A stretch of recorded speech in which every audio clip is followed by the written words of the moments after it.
നോക്കണം, ഒരു അഴിമതി കേസിന്റെ പേരിൽ ഒന്നിലധികം സംസ്ഥാനങ്ങളിൽ അധികാരത്തിലിരുന്ന വിവിധ രാഷ്ട്രീയ പാർട്ടികൾ, അതായത് ഒന്നിലധികം രാഷ്ട്രീയ പാർട്ടികളുടെ സമുന്നതരായ നേതാക്കൾ അകത്തു പോകുന്നത് ഇന്ത്യ ചരിത്രത്തിൽ ആദ്യമായിട്ടാണ്.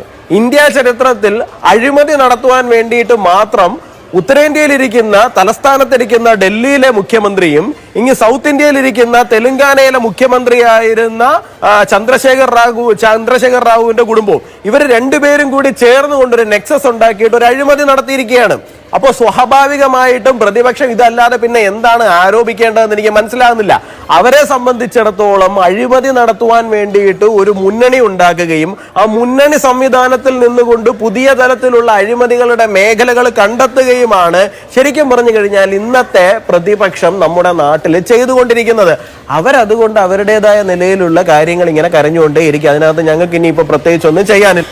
ഒരു പ്രതിപക്ഷത്തെ ഏറ്റവും പ്രധാനപ്പെട്ട രാഷ്ട്രീയ പാർട്ടിക്ക് കയ്യിൽ 5 കാശ് എടുക്കാനില്ലാത്ത വിധം അവരെ സാമ്പത്തികമായി തകർത്തിരിക്കുന്നു. മറ്റൊരു പ്രധാനപ്പെട്ട രാഷ്ട്രീയ പാർട്ടിയുടെ ഏറ്റവും പ്രധാനപ്പെട്ട നേതാവിനെ രാത്രിക്ക് രാത്രി ഈടിച്ചെന്ന് അറസ്റ്റ് ചെയ്യുന്നു. ഇങ്ങനെ പ്രതിപക്ഷ നിരയെ ആകെ നിങ്ങളങ്ങ് കയറി ആക്രമിക്കുകയാണ് എന്നുള്ളതാണ് അവരുടെ പരാതി.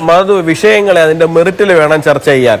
അവരുടെ അക്കൗണ്ട് മരവിപ്പിക്കപ്പെട്ടു എന്നുണ്ടെങ്കിൽ അതിന് ടെക്നിക്കലി എന്താണ് ഇഷ്യൂ എന്ന് അവർ നോക്കി അതിനെ മറികടക്കാനുള്ള എന്താണോ ചെയ്യേണ്ടത് അതിൻ്റെതായ കൃത്യമായ പ്രോസസ്സിൽ പോയി കഴിഞ്ഞാൽ അക്കൗണ്ട് മരവിപ്പിച്ചത് പിന്മാറ്റപ്പെടും. അത് ഇന്ത്യ രാജ്യത്ത് ആദ്യമായിട്ടല്ല ഏതെങ്കിലും ഒക്കെ ആൾക്കാരുടെ അക്കൗണ്ടുകൾ മരവിപ്പിക്കപ്പെടുന്ന സാഹചര്യം ഉണ്ടായിട്ടുള്ളത്. അവർ കോടതിയിൽ പോയല്ലോ, എന്നിട്ട് എന്ത് സംഭവിച്ചു?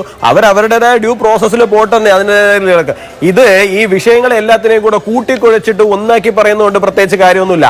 അരവിന്ദ് കെജ്രിവാൾ അറസ്റ്റ് ചെയ്യപ്പെട്ടതാണ് വിഷയമെന്നുണ്ടെങ്കിൽ ആ വിഷയത്തിന്റെ മെറിറ്റിൽ നിന്നിട്ട് വേണം ചർച്ച ചെയ്യേണ്ടത്. അരവിന്ദ് കെജ്രിവാൾ എന്നുള്ളതാണ് പ്രശ്നം. ഈ രാജ്യത്തെ കോടതികളിൽ നിന്നോ ഏജൻസികളിൽ നിന്നോ അന്വേഷണ വ്യവസ്ഥയിൽ നിന്നോ നീതി കിട്ടുന്നില്ല എന്ന് പ്രതിപക്ഷം വിലപിക്കുകയാണ്. അതായത് നീതി കിട്ടണമെന്നുണ്ടെങ്കിൽ ഇല്ലാതെയാണ് പ്രതിപക്ഷത്തെ തകർക്കാൻ ശ്രമിക്കുന്നത്. ഇവിടെ ഏതെങ്കിലും രാഷ്ട്രീയ പാർട്ടിയോടോ രാഷ്ട്രീയ പാർട്ടിയുടെ നേതാക്കളോടോ നീതി കൊടുക്കാൻ വേണ്ടിയിട്ടല്ല നമ്മൾ രാജ്യം ഭരിക്കുന്നതും ഒരു രാജ്യത്തെ സംവിധാനം നിലനിൽക്കുന്നതും. അത് ജനങ്ങളോട് നീതി പുലർത്താൻ വേണ്ടിയിട്ടാണ്. അല്ലാണ്ട് ഏതെങ്കിലുമൊക്കെ രാഷ്ട്രീയ പാർട്ടികൾ പ്രതിപക്ഷത്തിരിക്കുന്നു എന്നുള്ളത് കൊണ്ട് അവർക്ക് അന്യായമായി അവർ ചെയ്യുന്ന കാര്യങ്ങളെല്ലാം അങ്ങ് സമ്മതിച്ചു കൊടുക്കുക, അതാണ് നീതി എന്ന് ആരാണ് എവിടെയാണ് പറഞ്ഞു വെച്ചിരിക്കുന്നത്? അവരോട് അഴിമതി കാണിക്കുന്നത് നിർത്താൻ പറയുന്നേ.